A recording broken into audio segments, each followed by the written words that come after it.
Hey guys, welcome back to my channel. Today I am doing a video about how I started my curly hair journey. I'm going to go over some mistakes I made, some tips I learned, and some things that might help with your curly girl journey. I'm going to do all this while I wait for this wash day to dry, and then I'll show you guys the results after once it's done, and I'll show you what products I use. So I straightened my hair for 7 to 8 years straight. I chemically straightened it, I straightened it with a flat iron, and I seriously damaged my hair.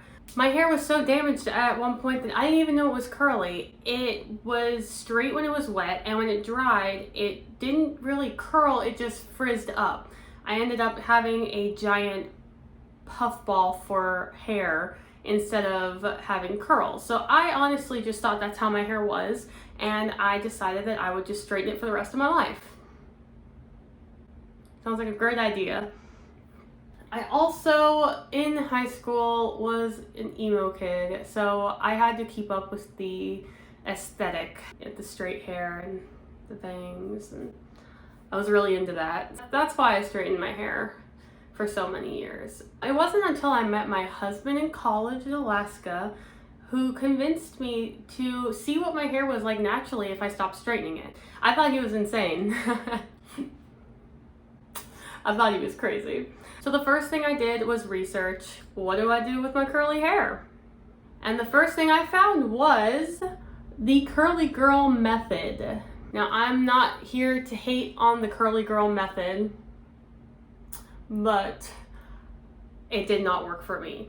It was a great stepping stone for me to start my process, but it did not work for me. It wasn't until 3 months into my curly hair journey that I decided to stop following the curly girl method. That's when my hair really started to become healthy. If the curly girl method works for you, that is totally fine. That is totally fine. It doesn't work for me. And I'll make a whole separate video about that because that is too much to get into right now. But my curly hair journey really took a turn when I discovered the Denman Brush. That really was an amazing tool for my hair to define my curls and to retrain my hair to have its curls. When I was a baby, I had these big natural ringlets like I do now. And those went away at some point and I thought they were gone forever. But once I started using the Denman Brush, they came back, and my hair is now curly when it's wet and is a lot less damaged. It's still kind of damaged in the back where all my kinky curls are, but the rest of my hair is really recovering. The parts of my hair, especially that I didn't straighten a lot, like the underneath and the fronts, are now getting a lot healthier. Once I stopped doing the curly girl method, I really started experimenting with the products I use. I did a lot of research with people who had similar hair to mine, and one of the reasons why I made this YouTube channel is that I didn't find a lot of people who have similar hair to mine. I found a lot that had really curly hair or really wavy hair. I didn't find any that had such a range of curls. I have wavy hair, I have curly hair, and I have kinky hair. I had to do a lot of research and a lot of experimenting on my own, and what I found out was that a lot of the products I was using in the beginning really weren't working on my hair because they weren't made for my hair type.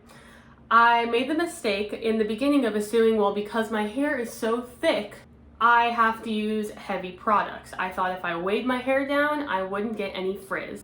That was incorrect. I used products that were way too heavy for my hair. I used way too much product for my hair. It resulted in a very weighed down, greasy look that I wasn't a huge fan of. One of the best resources I actually had was Sally's Beauty Supply. Sally's Beauty Supply has a policy that if you don't like a product, you can bring it back within a certain amount of days if you have the receipt, and you can either return it for money or you can pick out another product that you think will work better. Let me tell you, I'm sure they're really annoyed with me because I went through so many products. I was trying all kinds of products at the beginning. I would try something, it wouldn't work, I'd bring it back, I'd bring home another product, and we'd try again. I was there every weekend. That policy that they have was a lifesaver. One of the biggest things I really learned with this whole experience is that you need to be patient. It took me a year to get to this point, a little bit over a year actually. It's looking fantastic, but it's not even all the way there. My hair still has parts of it that are extremely damaged. I now luckily know how to take care of it. I know how to repair that damage over time, but it takes a long time. And a lot of it is just growing it out and cutting those ends off. I never did a big cut. I never cut my hair super short. I just slowly let it grow out and trimmed the ends as it went. If you do a giant chop, you might have faster results, but at the same time, you might not. It depends how long it takes. I had to retrain some of my hair to be curly again. So what are my final tips for you if you're beginning your curly hair journey? If you're beginning with super damaged hair, I do suggest you avoid sulfates. Sulfates will dry it out. Your damaged hair won't appreciate it. Trust me. That doesn't mean you can't use silicones. Personally, I don't like silicones in my washout products. I like to avoid that so that my leave-in conditioner can really get in there and be the only thing as the base layer on my hair. The next thing I would recommend is hitting up your local Sally's Beauty Supply. It is so important to find products that work for you. All hair is different, and a product that works for me might not work for you, and vice versa. It took me so many products to find ones I actually really liked what they did for my hair. Take advantage of that policy that they have at Sally's Beauty Supply, because you can just try the products you want, and if you don't like it, exchange it and try another one. The next tip I have is to use oils. I didn't start using hair oils until 7 months into my curly hair journey, and boy did they make a difference. Using coconut oil in my hair on the night before wash day, or even the day before wash day for a few hours, really helped with my porosity. It keeps my hair from getting hydro fatigue, and it really strengthens it. It helps it keep the protein that it does have in there. Because my hair was so high porosity, I needed a lot of protein in my hair, and I needed help keeping that protein in my hair. So that really helped. Another oil I love is argan oil. Argan oil is fantastic if you are using it as a sealing oil. I use it after I put all my products in, after I diffuse, to really scrunch out the crunch and separate the curls.